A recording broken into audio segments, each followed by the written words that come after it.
నిజంగా ఈ దుర్మార్గమైన చర్య ఏదైతే ఉందో అదైతే మహాదారుణం అనమాట. ఇద్దరు చిన్నపిల్లల్ని నీళ్లలో ముంచి చంపేశాడంట ఒక కసాయి తండ్రి. నిజంగా ఈ న్యూస్ విన్నప్పటి నుంచి కూడా నాకైతే అస్సలు నిద్ర పట్టట్లేదు. అసలు ఇంతకేం జరిగిందంటే, చంద్రకిషోర్ అనే వ్యక్తి కాకినాడ జిల్లాలోని వాకలపొడి అనే గ్రామంలో ఉన్న ఓఎన్జీసీ ఆఫీసులో అసిస్టెంట్ అకౌంటెంట్ గా అయితే పనిచేస్తున్నాడంట. ఓఎన్జీసీ ఆఫీసులో అసిస్టెంట్ అకౌంటెంట్ అంటే నాకు తెలిసి ఈయనకి ఫైనాన్షియల్ గా కూడా పెద్దగా ప్రాబ్లమ్స్ అయితే ఉండవు. అయితే మన హోలీ పండుగ రోజు బయటికి వెళ్దామని చెప్పి తన భార్య తనూజాను అలాగే అతని ఇద్దరు పిల్లలైన జోషిల్ అలాగే నిఖిల్ని అయితే తీసుకుని తను పనిచేస్తున్న ఆఫీస్ కి అయితే తీసుకెళ్లాడంట. అలా నలుగురు కలిసి ఆఫీస్ దగ్గరికి అయితే వెళ్లారు కదా. దాని తర్వాత పిల్లలకు యూనిఫామ్ కొలతలు తీయడానికి టైలర్ దగ్గరికి అయితే తీసుకెళ్తానని చెప్పి పిల్లలిద్దరిని బండి ఎక్కించుకుని తన భార్య అయిన తనూజాన్ అయితే ఆఫీస్ లోనే ఉండమని చెప్పి ఆయన అయితే వెళ్ళాడంట. ఇంతగా ఆయన ఇక్కడ టైలర్ దగ్గరికి అయితే వెళ్ళలేదనమాట. పిల్లలిద్దరిని ఎక్కించుకుని వాళ్ళ ఇంటికే తీసుకెళ్లాడు. అలా ఏ మాత్రం అన్యం పుణ్యం తెలియని పిల్లల్ని అయితే ఇంటికి తీసుకెళ్లాడు కదా. ఇక్కడ చూడండి అసలు ఎంత దుర్మార్గంగా ఆలోచించాడు. ఆ పసిపిల్లల కాళ్ళు చేతులు అయితే కట్టేసి ఫుల్ గా నీళ్లున్న ఒక బకెట్ లో వాళ్ళ తలలైతే ముంచి చంపేశాడంట ఆ తండ్రి. అసలు ఇది ఊహించడానికే ఎంత భయంకరంగా ఉందో, ఎంత క్రూరంగా ఉందో ఒక్కసారి అయితే ఆలోచించండి. కన్న తండ్రి ఏం చేస్తున్నాడో కూడా తెలియకుండా ఆ పిల్లలైతే చనిపోయారు అక్కడ. పోనీ ఆ పిల్లల్ని చంపేసి తండ్రి ఏం సాధించాడంటే అతను కూడా ఉరేసుకుని అయితే చనిపోయాడంట. ఇక్కడ ఇలా జరిగింది కదా. అదేంటి 10 నిమిషాల్లో వస్తా అన్న భర్త పిల్లలు ఇంకా రాలేదని చంద్రకిషోర్ భార్య అయిన తనూజ అయితే చంద్రకిషోర్ కి ఫోన్ చేయటం అయితే మొదలు పెట్టిందంట. చివరికి ఎన్నిసార్లు ఫోన్ చేసినా తన భర్త ఫోన్ ఎత్తట్లేదని ఆ ఆఫీస్ లో ఉన్న స్టాఫ్ అందరినీ తీసుకుని తన ఇంటికైతే వెళ్ళిందంట తనూజ. అలా అందరూ కలిసి ఇంటికెళ్లి చూడగానే కిటికీలో నుంచి ఉరి వేసుకున్న చంద్రకిషోర్ అయితే చూశారంట. అప్పుడు వాళ్ళందరూ కలిసి ఇంటి తలుపులు అయితే బద్దలు కొట్టి లోపలికి వెళ్ళి అయితే చూశారంట.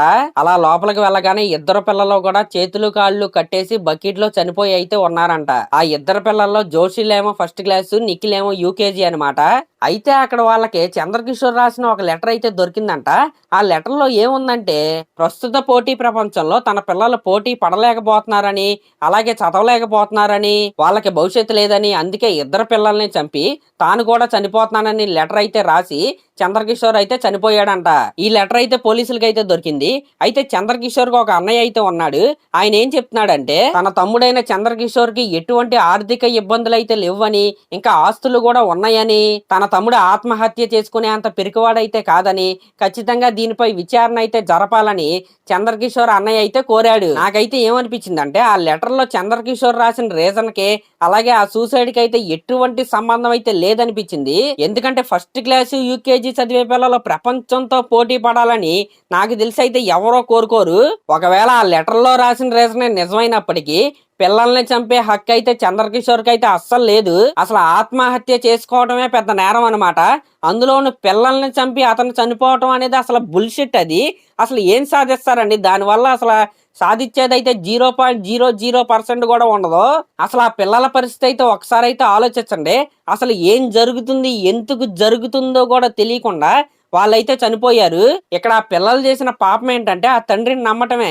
కన్న తల్లి తండ్రులు ఎలా ఉంటే అసలు పిల్లలు ఎలా పెరుగుతారు, ఎవరు నమ్ముతారు? ప్రతి మనిషికి కూడా కష్టాలు ఉంటాయి. కష్టం వచ్చినప్పుడల్లా ఆత్మహత్య చేసుకోవాలంటే ఒక్కొక్కడు బోలు సార్లు చేసుకోవాలి. కష్టం వచ్చింది రానివ్వండి, ఏడుపు వచ్చింది ఏడవండి, నవ్వు వచ్చింది నవ్వండి, బాధ వచ్చింది బాధ పడండి. అది అక్కడ వరకే. ఏదొస్తే అదైతే చేయండి, కానీ బతికైతే ఉండండి. బతుకుంటే కనీసం బాధ అయినా పడవచ్చు, చచ్చిపోతే అది కూడా చేయలేముగా. ఏది పర్మనెంట్ కాదు, బాధ పర్మనెంట్ కాదు, సంతోషం కూడా పర్మనెంట్ కాదు. కాకపోతే సంతోషం మనకు నచ్చితే కాబట్టి అది కొద్దిసేపు ఉన్నట్టు అనిపిస్తుంది. బాధ అనేది మనకు నచ్చదు కాబట్టి అది చాలా ఎక్కువసేపు ఉన్నట్టయితే మనకైతే అనిపిస్తుంది. కానీ రెండు ఖచ్చితంగా ఉంటాయి లైఫ్ లో. కాబట్టి నేను చెప్పేది ఏంటంటే ఈ భూమి మీద సూసైడ్ అనే ఆప్షనే లేదు, సూసైడ్ అనే వర్డే లేదు. కాబట్టి దాని గురించి అయితే ఆలోచించకండి. ఏదొచ్చినా సరే, అది కష్టం అవ్వచ్చు, నష్టం అవ్వచ్చు, ఇంక ఏదైనా అవ్వచ్చు, ఏదొచ్చినా సరే మీరైతే ఉండండి. మీరంటూ ఉంటే తర్వాత ఏదైనా చేయొచ్చు. కాబట్టి ఇలాంటి మాస్ సూసైడ్స్ అయితే ఖచ్చితంగా తగ్గాలి. మీకు నిజంగా భరించలేనంత కష్టం, డిప్రెషన్ వస్తే ఎవరికైనా చెప్పుకోండి. లేకపోతే మీకోసమే ఆన్లైన్ లో కొన్ని సైట్లు కూడా ఉంటాయి. వాళ్ళైతే మీకు డిప్రెషన్ నుంచి అయితే బయటికి రావడానికి అయితే హెల్ప్ చేస్తారు. అలాగే యూట్యూబ్ లో కూడా చాలా అంటే చాలా వీడియోస్ అయితే ఉంటాయి. కాబట్టి ఏం జరిగినా సరే ఉండండి, అన్ని మారుతాయి. కంగారు పడాల్సిన అవసరం అయితే లేదు. నేను ఈ వీడియో ద్వారా దేవుణ్ణి కోరుకునేది ఏంటంటే ఖచ్చితంగా ఇలాంటి సూసైడ్స్ అయితే మళ్ళీ జరగకుండా అయితే ఉండాలి.